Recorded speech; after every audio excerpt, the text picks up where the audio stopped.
So 3D is usually considered as the holy grail of immersive shopping, right? It's highly interactive.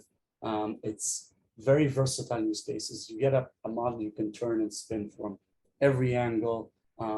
You can use rendering servers to inject it into a scene, let a model dress it up, put it on yourself as for a virtual try-on or virtual try-out.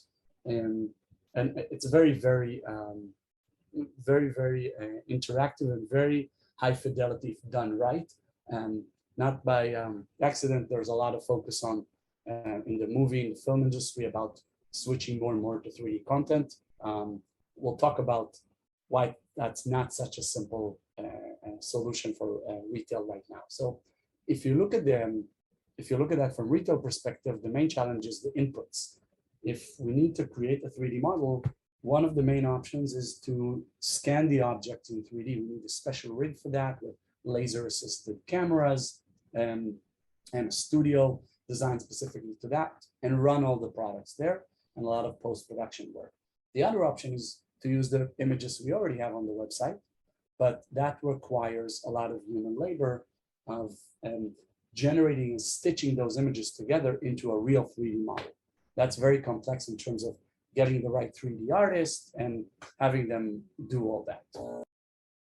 If we go back and continue to examine how this works, then the cost implications usually drive us to cover only the bestsellers on the retailer website and not the entire catalog. So that's a challenge that usually we face when, retailer, you want to cover your entire catalog and give a consistent experience. Given the cost, you can only cover the ones that sell the best. And then what happens when a new collection comes up, or you have a new season to serve, you need to restart that project of content generation.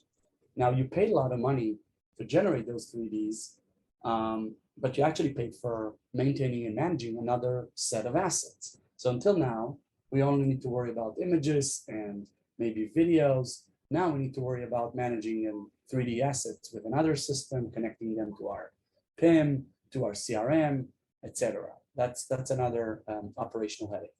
In terms of, we have those images, we have those assets, now we want to render them and let the users play with them.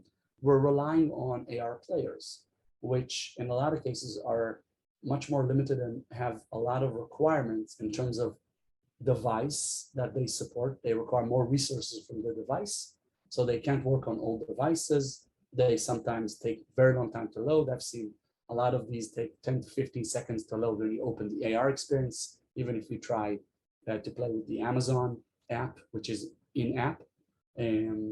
So that's not trivial. And the default AR players that come with your browsers, which is where most retail happens, they're controlled by Google and by Apple, and you have no branding control in that. As a retailer, you want to control the branding of that player. And the good thing is you can use those in multiple channels. So you can use 3D assets on 3D ads on Facebook and Snapchat, etc. So that's a good advantage, but still very expensive. In complete contradiction to that, we have the good old fashion of, sorry, before we skip to that next option, there's one more thing to take into consideration. If we did all that work, there is still a problem of what we call uncanny valley.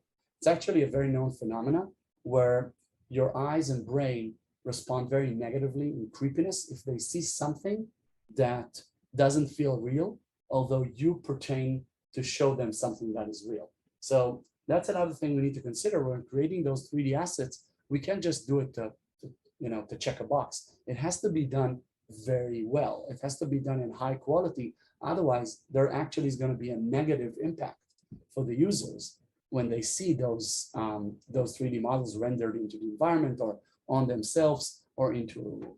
So that's another important criteria that drives the cost even higher.